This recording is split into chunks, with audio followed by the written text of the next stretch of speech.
सुंदरपुर गांव में एक बहुत ही धूर्त और जालिम जमींदार रहता था। जमींदार दुर्जन सिंह, जो कि अपने नाम की ही तरह काफी जालिम और धूर्त था।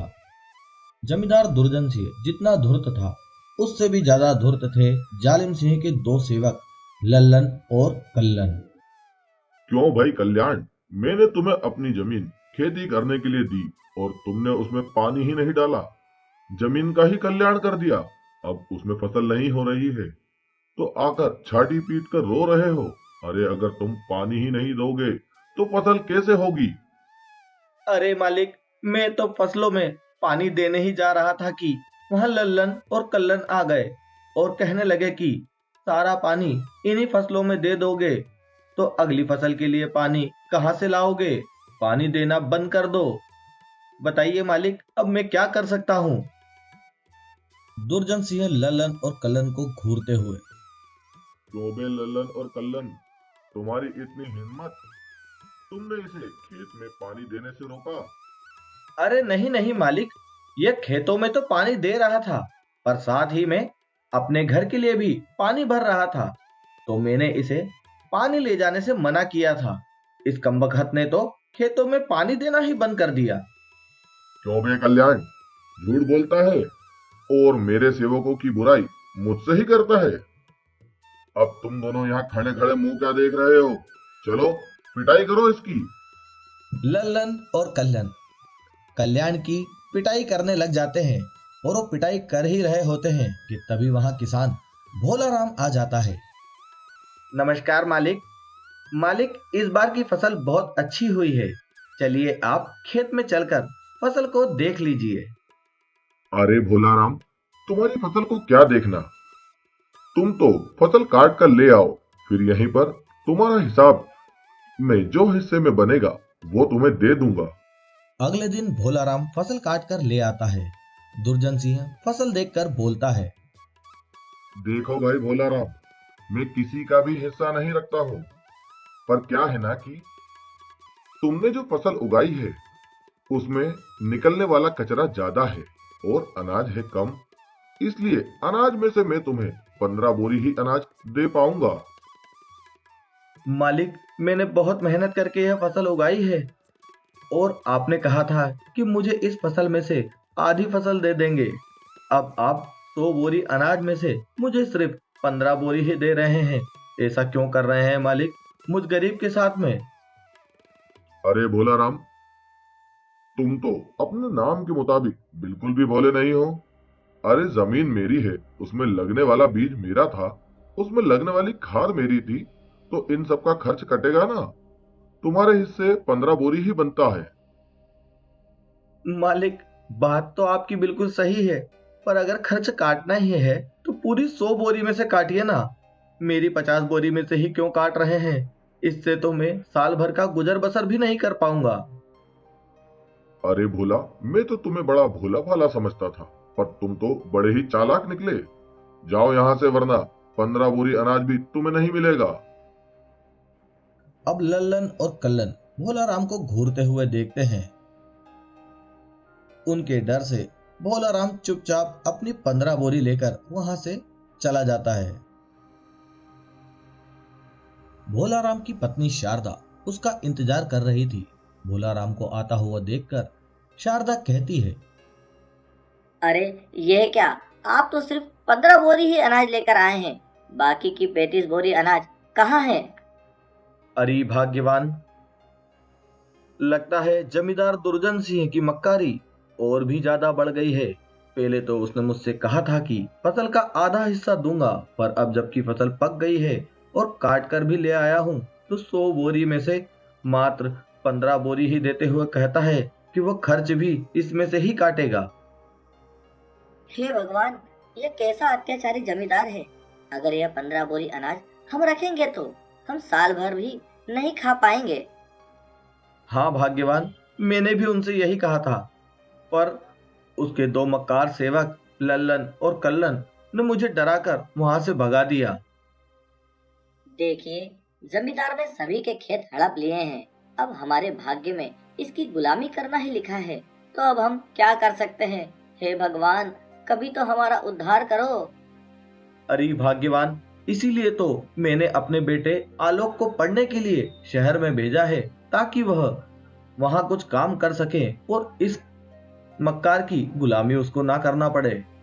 कुछ दिन ऐसे ही बीत जाते हैं। फिर एक दिन भोलाराम का बेटा आलोक शहर से वापस आ जाता है और आलोक अपनी माँ से कहता है, माँ, मेरी पढ़ाई पूरी हो गई है, तो इसीलिए मैं शहर से गांव चला आया।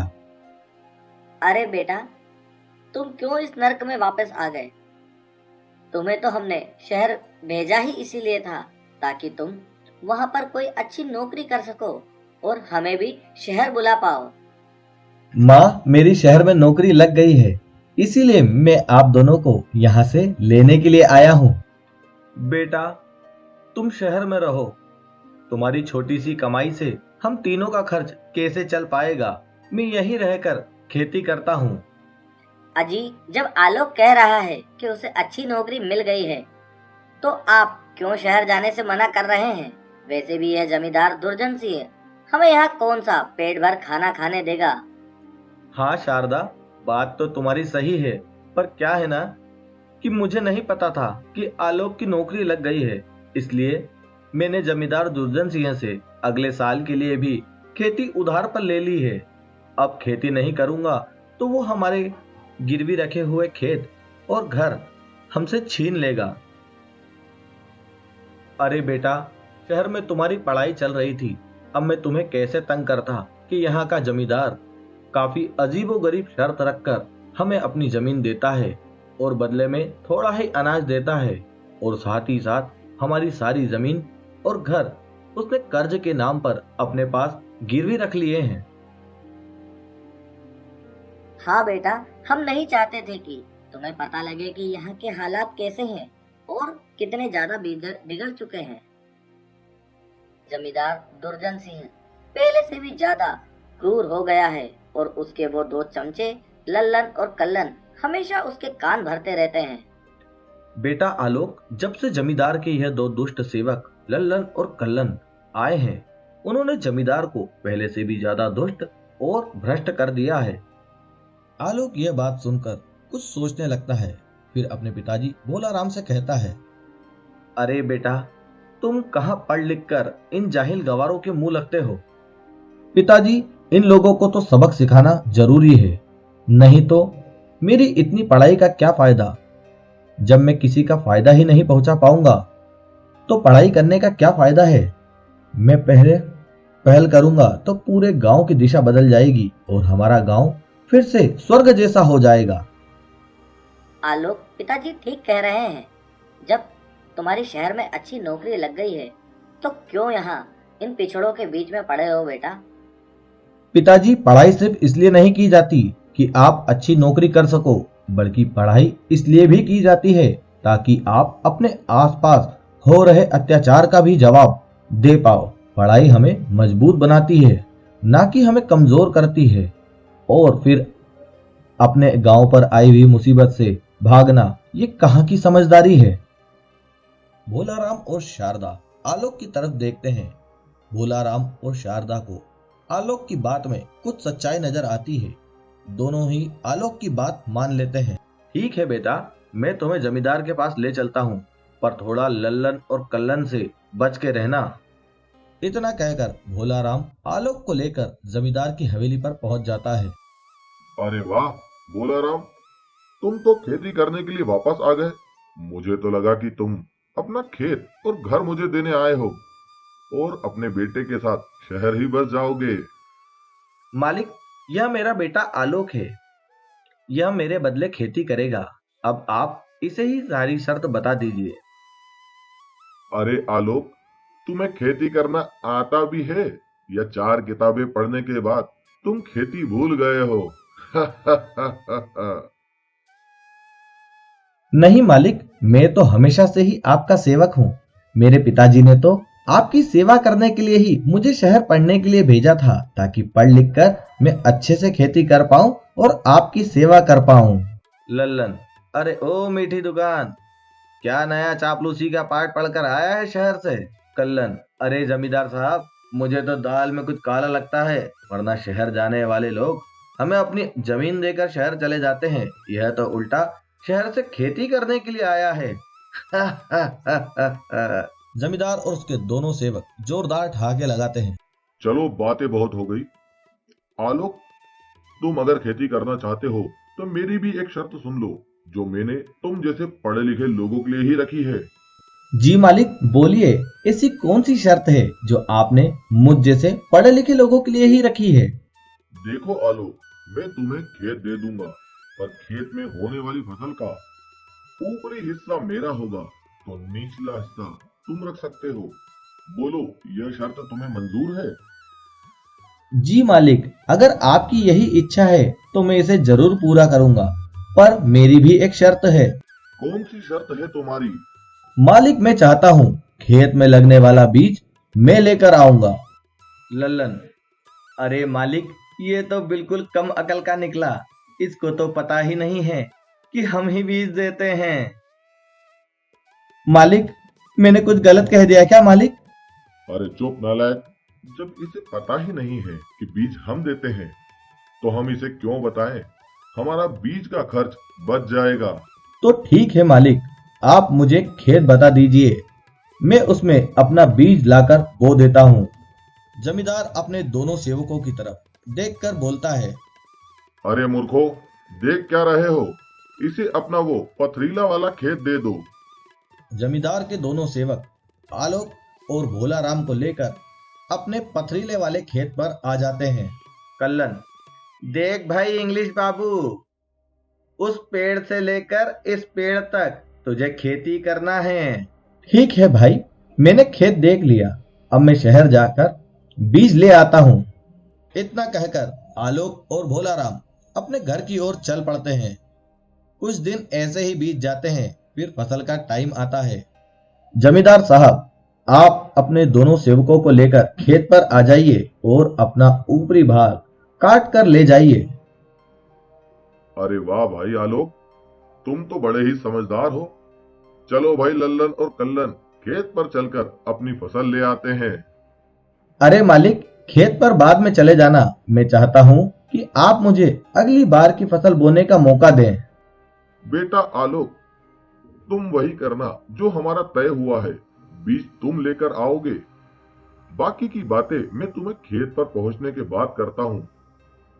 पर हमारा तो तय रहा, अगली बार फसल तुम ही बोओगे। जमींदार और उसके दोनों सेवक आलोक को लेकर खेत की तरफ चल पड़ते हैं।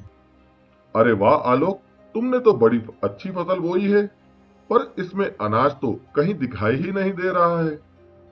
मालिक, इस बार मैंने मूंगफली की फसल बोई है, जिसमें अनाज जमीन के नीचे पकता है। पर मालिक, अभी जो फसल लगी है उसका क्या करना है? अरे करना क्या है, जैसी हमारी बात हुई है ऊपर के हिस्से की कटाई शुरू कर दो। कल्लन, ठीक है मालिक, मैं मजदूरों को बुला लाता हूँ। अरे मूर्ख, पहले ही इतना नुकसान हो चुका है, अब मजदूरों को बुलाकर और नुकसान करेगा क्या? चलो तुम दोनों ही फसल को काटना शुरू करो, और काम ही क्या है तुम्हारा। आलोक ने अपनी होशियारी से दोनों सेवकों को काम पर लगा दिया। तो मालिक, अब मुझे कौन सा खेत देने वाले हैं आप? अरे आलोक, तुम तो इसी पर खेती करो। इस बार नीचे का हिस्सा हमारा होगा और ऊपर का हिस्सा तुम्हारा होगा।